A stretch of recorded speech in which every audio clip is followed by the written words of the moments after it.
Hello అండి అందరికీ, పెద్దవాళ్ళందరికీ నమస్తే అండి. ఎలా ఉన్నారండి అందరూ? బాగున్నారా? నేనైతే చాలా బాగున్నాను.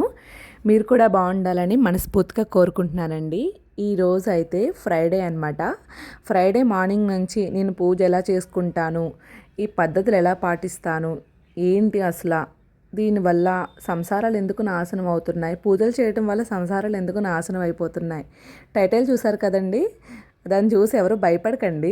అది మీకు ఒక ఇన్ఫర్మేషన్ ఇద్దామని పెట్టానన్నమాట. చాలామంది చాలా చాలా మిస్టేక్స్ చేస్తున్నారండి లైఫ్లోని. అలా మిస్టేక్స్ చేయకుండా ఉండడం కోసమైతే నేను ఒక చిన్న మీకు చెప్తున్నాను, చిన్న లాజిక్ విషయం అనమాట. అంతేగాని ఎవరిని మోసం చేయటానికి కాదు, ఎవరిని తిట్టడానికి కాదు, ఎవరిని అనటానికి కాదు. ఓకేనండి, నా చిన్న రిక్వెస్ట్, ఎవరైనా కొత్త వాళ్ళు మన యూట్యూబ్ ఛానల్ చూస్తున్నట్టయితే లైక్ చేసి అలాగే సబ్స్క్రైబ్ చేసుకోండి. అలాగే ఇంకేంటండి, నేనైతే ఫ్రైడే మార్నింగే లేచాను. చూసారా, వర్షం వస్తుంది. మార్నింగ్ వైజాగ్లో అయితే వర్షం వస్తుందండి. ఇంకా లేచిన తర్వాత పిల్లల్ని స్కూల్కి అయితే రెడీ చేసి పంపేశానండి. మార్నింగ్ ఇంక పిల్లలకి లంచ్ బాక్స్ అయి పెట్టేసి పంపేశాను. పంపేసిన తర్వాత పూజ అయితే చేసుకుంటాను నేను. అంటే ఎర్లీ మార్నింగ్ అయితే కుదరదు కదండి, పిల్లలతో అస్సలు కుదరదు, చిన్నపిల్లలతో అయితేని. ఇంకా మార్నింగ్ లేచిన తర్వాత ఇవన్నీ నైటే మ్యాక్సిమం సర్దేసుకుని ఉంచుకుంటాను. ఇంకా పులిహార చేశానండి ఈరోజు. ఆ పులిహార కూడా అక్కడే పెట్టేదాను. ఎందుకంటే ఫస్ట్ పులిహార చేసింది అయితే నేను భగవంతుడికి తీసేసి తర్వాత అయితే పెడతానమాట పిల్లలకి. అందుకని చెప్పి పులిహార కూడా నేను భగవాన్ దగ్గర పెట్టేసి మర్చిపోయాను. మర్చిపోవటం ఏముంది, భగవాన్ దగ్గర పెట్టేశాను అనమాట. ఇంకా ఈరోజు ఏమీ చేసుకోలేదు, ఇంక పులిహార చేశాను కదా, ఇంకా అదే పెట్టానమాట అమ్మవారికి. ఇంకా అందరికీ అదేనమాట. ఇంకా ఫ్రూట్స్ ఉంటే ఫ్రూట్స్ పెట్టుకుందామని. ఇంకా నేనైతే ఏం చేస్తానంటే ఫ్రైడే రోజు మీకు తెలుసు కదా, ముందు నా వీడియోస్ ఎవరైనా చూస్తున్నట్టయితే ముందు చాలామందికి తెలుసు, నేను ముందు రోజే క్లీనింగ్స్ అన్నీ చేసేసుకుంటాను. మా ఇంటి దగ్గర ఎలా ఫాలో అవుతానో ఇక్కడ కూడా నేను అదే ఫాలో అవుతానండి. కొత్తగా ఏమి చేయను. మీకు ఒక విషయం చెప్తున్నానండి, చాలామంది అనమాట దీపారాధన అగరబత్తితో చేయాలా లేకపోతే ఏంటబ్బా అగ్గిపుల్లతో చేయాలని చాలామందికి ఒక డౌట్ ఉండిపోయింది చాలామందికి అండి. ఏమండి, మన చిన్నప్పుడు మన వాళ్ళు ఎలా చేశారు, అగ్గిపుల్లతోటే కదా చేశారు. మన పెద్దవాళ్ళందరూ అప్పుడేమి అగరబత్తీలు ఉన్నాయి కానీ అప్పుడేమి ఇంత తెలియదు కదా. ఇప్పుడు ఇంకా ఒకళ్ళ ద్వారా అలా అలా అలా పెంచేస్తున్నారనమాట. పెంచేయడం తప్ప ఏమీ లేదు. నేనైతే అగరబత్తితో ఎందుకు వెలిగించానంటే నా దగ్గర అగ్గిపెట్టి లేదండి. అగరబత్తి వెలిగించుకుని గ్యాస్ స్టవ్ దగ్గర తెచ్చుకుని అయితే వెలిగించుకున్నాను అనమాట. లేకపోతే అగ్గిపెట్టితోటే వెలిగించుకోవచ్చు, అలాంటిది ఏమీ ఉండదు. ఎప్పుడైనా సరేనండి, నిత్య పూజ అవని మామూలు పూజ అవని ఆచమనీయం అనేది చాలా ముఖ్యమైనది. ఎందుకంటే ఆచమనీయం చేయటం వల్ల మన ఒంటిని మన శరీరాన్ని మనం శుద్ధి చేసుకున్నట్టు అనమాట. ఇంకా నేనైతే ఆచమనీయం చేసిన తర్వాత దీపారాధనలకి బొట్టు పెట్టి అక్షింతలు పసుపు కుంకుమేసి దండం పెట్టుకుని మంత్రం చదువుకోవాలండి. దీపజ్యోతి పరబ్రహ్మ స్వరూపిణి దీపం నమో నమః, దీపహారతే పాపం దీపం నమో నమః అని మంత్రం చదువుకోవాలి. ఆ దీపానికి మనం ప్రాణం పోసినట్టు అనమాట. దీపంలోనే మనకు భగవంతుడు సాక్షాత్తు కనిపించింది. దీపం పెట్టిన తర్వాత మన ఇల్లు చూడండి ఎంత పాజిటివ్గా మంచి ఫీలింగ్తో ఉంటుంది. ఇల్లంతా మంచి వెబ్స్ వస్తాయి అన్నమాట.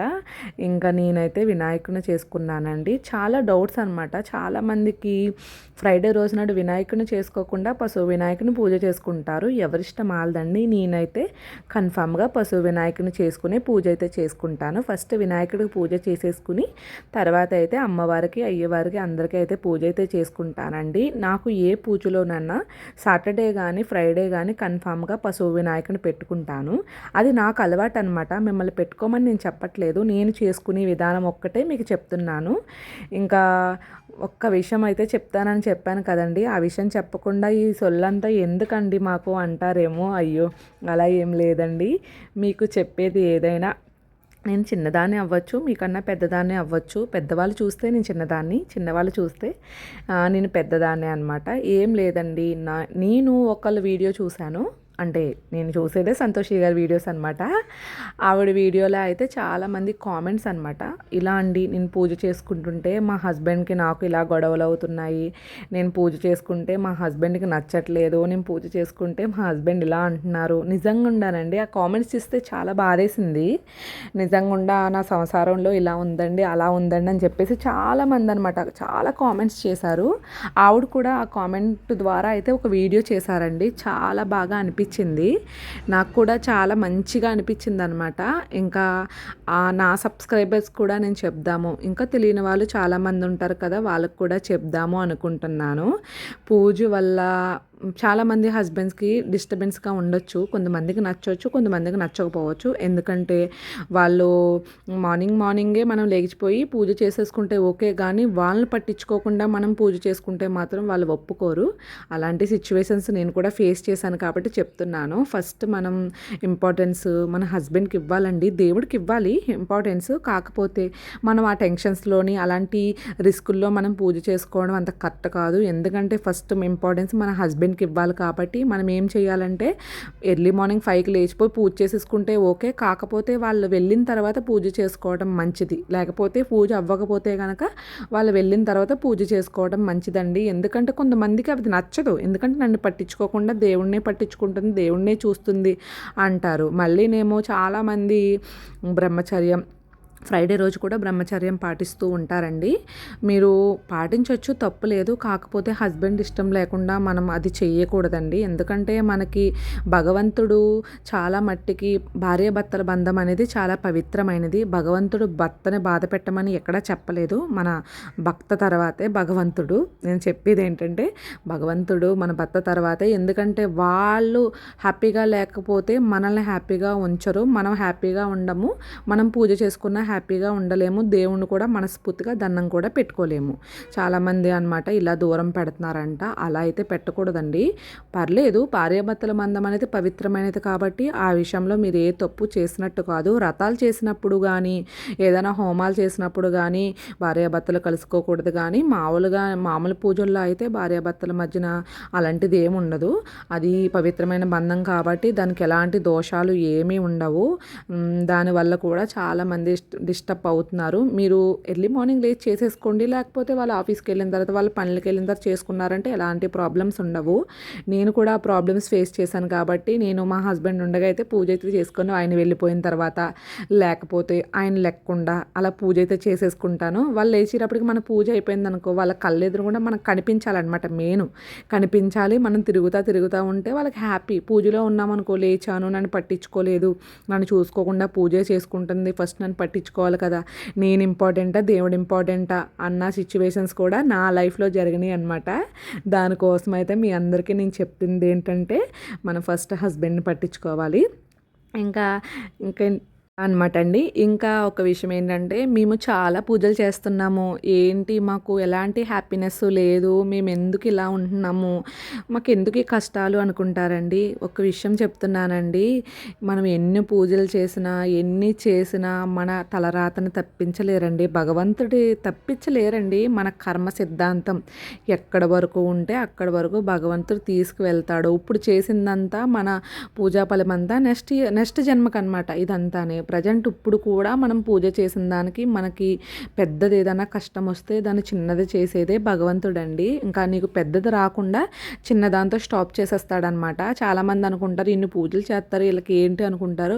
పూజ వెనకాల చాలా పవర్ ఉందండి. పూజ కోసం ఎవరన్నా మాట్లాడితే, మా హస్బెండ్ మాట్లాడినా నేను ఊరుకోను. ఎందుకంటే పూజ కోసం మాట్లాడకండి, నా కోసం మాట్లాడండి, నన్ను తిట్టండి, నన్ను చెయ్యండి, కానీ భగవంతుని నిందింతాకి మనం సరిపోమంటానండి. చాలామంది భగవంతుని నిందిస్తారు అండి. ఒక విషయం చెప్తున్నాను, మనం భగవంతుడి దగ్గర ఏ కష్టం వచ్చినా మన భగవంతుడి దగ్గర మనస్ఫూర్తిగా దండం పెట్టుకుంటే కన్ఫామ్గా నెరవేరుతుందండి.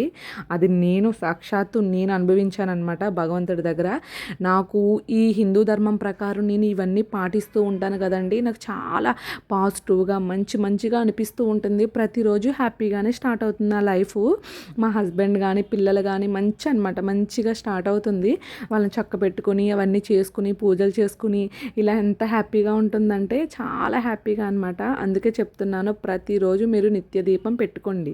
నిత్య దీపారాధన చేసుకుంటే చాలా మంచిదండి. ఇంట్లో ఎలాంటి నెగిటివ్ వెబ్స్ ఉండవు అనమాట. పాజిటివ్గా ఉంటుంది, ఇల్లంతా చాలా మనశ్శాంతిగా ఉంటుంది. చాలామంది దీపారాధనకి నూనెలు అయిపోతాయి అనుకుంటారు, ఒత్తులు అయిపోతాయి అనుకుంటారు. చాలామంది ఉంటారండి అలాంటి వాళ్ళు, నేను చూశాను అనమాట. అలాంటిది అనుకోకూడదండి. భగవంతుడు మనకు రూపాయి ఇస్తున్నాడంటే భగవంతుడి కోసం మనం పావలా ఖర్చు చేయడంలో తప్పే ఉంది చెప్పండి. అలా కూడా చాలామంది చేస్తూ ఉంటారు కాబట్టి చెప్తున్నాను, ఖర్చు పెట్టండి. భగవంతుడికి పెట్టింది మనకే ఉంటుంది. మనకు అంతకు 100 రెట్లు భగవంతుడు మనకే ఇస్తాడు. పూజ విషయానికి వస్తానండి. నైట్ అయితే మా హస్బెండ్ పువ్వులు తెమ్మని చెప్పాను. ఫ్రైడే రోజు నాడు కన్ఫామ్‌గా నేను బయట నుంచి అయితే పువ్వులు తెప్పించుకుంటాను. కనుమ రోజుల్లో అయితే ఇక్కడ ఎక్కడన్నా చెట్లుంటే గనక కోసుకొని తెచ్చేసుకుంటానండి. ఇంకా ఇంటి దగ్గర ఉన్న పువ్వులే అయితే దేవుళ్ళందరికీ పెట్టేసుకున్నాను. ఇంకా రాగి చెంబు విషయానికి వస్తే రాగి చెంబు అనేది చాలా పవర్‌ఫుల్ అండి. రాగి చెంబు పెట్టుకోవడం వల్ల మన ఇంట్లో ఉన్న నెగెటివ్ అంతా పోతుందండి నిజంగానే. ఆ నెగెటివ్ అంతా పోవటానికి నేను రాగి చెంబు పెట్టుకుంటాను. అలాగే పసుపు, కుంకుమ, అక్షింతలు, జవాది పౌడర్, గంధం, రూపాయి కాయిన్ వేసుకుని నేనైతే ఇలా అయితే దండం పెట్టేసుకుంటాను. ఫస్ట్ దండం పెట్టుకుని తర్వాత అయితే గుమ్మం దగ్గర అయితే అలికేసుకుని పసుపు రాసి బొట్లు పెట్టుకుని ఇదైతే పెట్టుకుంటానండి. ఇలా పెట్టుకోవడం చాలా మంచిదండి. ప్రతిరోజు పెట్టుకోవాలంటే మీ ఇష్టం అండి. ఫ్రైడే రోజు పెట్టుకున్నారంటే సాటర్డే సండే తీసేసుకోండి. మళ్ళీ సండే మళ్ళీ తీసుకుని మళ్ళీ పెట్టేసుకోవాలి. తర్వాత ఒక 2 డేస్ ఉంచుకోండి, నో ప్రాబ్లం, ఏం పర్లేదు. పువ్వు మార్చుకోండి, మీ ఇష్టం అనమాట. పువ్వు ఒకటి తీసేసి వేరే పువ్వు వేసుకోండి. అంటే మనం అన్నీ దాంట్లో వేసి అన్నీ చాలా మంగళకరమైన వస్తువులు కదండి, దానివల్ల ఏం అవ్వదనమాట. నేను పాటించే పద్ధతి అనమాట. మీరేం పాటిస్తారో నాకు తెలియదు కదా. పువ్వు మార్చుకుంటే చాలు. మంగళవారం, శుక్రవారం, ఆదివారం వారానికి 3 సార్లు తీసి 3 సార్లు పెడతాను నేను. అలాగే గుమ్మం పూజ అయితే చేసుకున్నానండి. నేను పూజ అయిన తర్వాత తులసి కోట పూజ, గుమ్మం పూజ చేసుకుంటాను. కార్తీక మాసంలో అయితే ఫస్ట్ తులసమ్మ పూజ, గుమ్మం పూజ చేసేసుకుని తర్వాత ఇంట్లో పూజ అయితే చేసుకుంటాను. ఎందుకంటే తులసమ్మ పూజ తెల్లవారుజామునే చేసుకోవాలి కాబట్టి తెల్లవారుజామున తులసమ్మ పూజ గుమ్మం చేసేసుకుంటాను అనమాట. ఇదిగో చూసారా మా గుమ్మం ఎంత కలకల్లాడుతూ ఉందో. ప్రతి వారం గుమ్మానికి పసుపు రాసి బొట్లు పెట్టుకోవడం అలవాటు చేసుకోండి. వారానికి ఒక్కసారి గుమ్మం పచ్చగా ఉండాలండి. అలా ఉండటం వల్ల మన ఇంట్లో దేవతలు నివసిస్తారనమాట. నిజంగా లక్ష్మీదేవి అనుగ్రహం కన్ఫామ్గా కలుగుతుందండి. మన ఇల్లు ఎంత శుభ్రంగా ఉంటే అంత లక్ష్మీదేవి నిలబడుతుందంటారు. అది మాత్రం నిజమండి. నేను అనుభవించిన సిచ్యువేషన్స్ కాబట్టి నిజంగా చెప్తున్నాను. అబద్ధాలు చెప్పేసి మిమ్మల్ని మబ్బు పెట్టాలని కాదు. మన ఇల్లు శుభ్రంగా ఉంటుంది, మన ఇంట్లో ఎలాంటి నెగిటివ్ ఎనర్జీ ఉండదు, మనం మనశ్శాంతిగా ఉంటాం, మన ఫ్యామిలీ మనశ్శాంతిగా ఉంటుంది. అంతకన్నా ఏం కావాలండి ఆడదానికి, అంతే కదా. మన హస్బెండ్ బాగుంటే మనం బాగున్నట్టే కదా. దానికోసం మనం ఇవన్నీ సాక్రిఫైజులు చేయడంలో తప్పే ఉంది. వాళ్ళు వెళ్ళిపోయిన తర్వాత మనం ఇవన్నీ చేసుకుంటాం, తప్పే ఉంది. ఫోన్ వేసుకుని గంటల తరబడి కూర్చోవడం ఎందుకండి. ఇలా మనస్ఫూర్తిగా పూజలు చేసుకోండి. బాబోయ్ ఇంత అలా చెప్పాలా, మేము చేసుకుంటాం, నువ్వేం చెప్పవలసిన పని లేదు మాకు అంటారేమో. లేదండి, కొంతమంది వాళ్ళ కోసం నేను చెప్తున్నాను, అందరి కోసం కాదు. మంచిగా మీకు అనిపిస్తే చెయ్యండి. ఎందుకంటే ఎక్కువ టైం ఫోన్లతో స్పెండ్ చేసినా మనకి ఏం కలిసి రాదండి. ఇలా చేసుకోవడం వల్ల మన ఇంట్లో ఎలాంటి నెగిటివ్ ఎనర్జీ ఉండదని మాత్రమే చెప్తున్నాను. మీకు ఇష్టమైతే చేయండి, లేకపోతే స్కిప్ చేసేయండి వీడియోని. మీకు నచ్చితే కనుక లైక్ చేయండి, అలాగే నన్ను సబ్స్క్రైబ్ చేసుకోండి. ఇంకా నేను ధూపం అయితే వేస్తున్నాను కదండి, మీకు కూడా ఇస్తున్నాను, ఏమీ అనుకోకండి. అంటే ఫోన్ ఉంది కదా అని చెప్పేసి ఉంటారు కదా మన సబ్స్క్రైబర్స్, వాళ్ళందరి కోసం అనమాట. ఇల్లంతా ధూపం వేసేసుకున్నానండి. నేను ఫ్రైడే ఒక్కరోజే ధూపం వేసుకుంటాను, అది కూడా చెప్పేస్తున్నాను. ఫ్రైడే ఒక్కరోజే ధూపం వేసుకుంటాను. సాటర్డే అయితే చిన్నది ఉంటుందండి నా దగ్గర ధూపంది, అది వేసుకుంటాను. ఇది పెద్దది కాబట్టి ఎక్కువ వస్తుందన్నమాట, పొగ ఎక్కువగా వస్తుంది కదా అండి, అందుకని చెప్పి ఫ్రైడే ఒక రోజే వేసుకుంటాను. ఫ్రైడే సాయంత్రం కూడా దీపం పెట్టుకుంటానండి నేను. అలాగే అమ్మ భగవాన్ దగ్గర వాటర్ పెట్టుకుంటాను. అలాగే భగవంతుడి దగ్గర చూసారండి, నేను ఫ్రైడే రోజున కామాక్షి దీపం కూడా పెట్టుకుంటాను కదండి. అందరికీ తెలుసు, ముందు చూసే వాళ్ళందరికీ తెలుసు కాబట్టి ఇంకా లాస్ట్కి అనమాట సాష్టాంగ నమస్కారం చేసేసుకొని నేను సూత్రాలు చదువుకుంటానండి ఫ్రైడే రోజున కన్ఫామ్గా. ఇంకా నా దగ్గర ఉన్న బుక్స్ ఉన్నాయి కదండి, ఆ బుక్స్లో నేను అలాగే లలితా సహస్రనామం, దుర్గాదేవి సూత్రాలు ఒకే రోజు అన్నీ చదవను, ఒక్కొక్క వారం ఒక్కొక్కటి చదువుకుంటాను. ఇప్పుడైతే దుర్గాదేవి సూత్రాలు అనమాట, అవి చదువుకుంటున్నానండి. అవి చదువుకున్నప్పుడు చాలా మనశ్శాంతిగా ఉంటుంది. నేను ప్రతి ఫ్రైడే ఎమోషనల్ అయిపోతానండి. ఆ సూత్రాలు చదువుకున్నప్పుడు చాలా బాధ వస్తుంది, ఏడ్చేస్తాను కూడా. ఇంకా అమ్మవారికి అనమాట నా బాధ అంతా చెప్పేసుకుంటాను నేను అమ్మవారికి తప్ప. ఇంకా నా బాధ ఇంకెవరికి చెప్పుకున్నా తీర్చరు, చేయరని చెప్పేసి అమ్మవారికే చెప్పుకుంటానండి. ఓకేనండి, నా వీడియో కనుక ఎవరికైనా బాధగా అనిపిస్తే కనుక సారీ అండి. నేను ఎవరిని బాధ పెట్టాలని చెప్పట్లేదు. ఫస్ట్ హస్బెండ్ని, పిల్లలు చూసుకున్న తర్వాత పూజలు అయితే చేసుకుని మీరు హ్యాపీగా ఉండి మీ ఫ్యామిలీని హ్యాపీగా ఉంచండి. అలాగే నా వీడియో కనుక కొత్తగా ఎవరైనా చూస్తే సబ్స్క్రైబ్ చేసుకోండి. ఓకేనండి, ఎవరైనా బాధ పెట్టుంటే సారీ. ఓకేనండి, బాయ్ సీ యూ.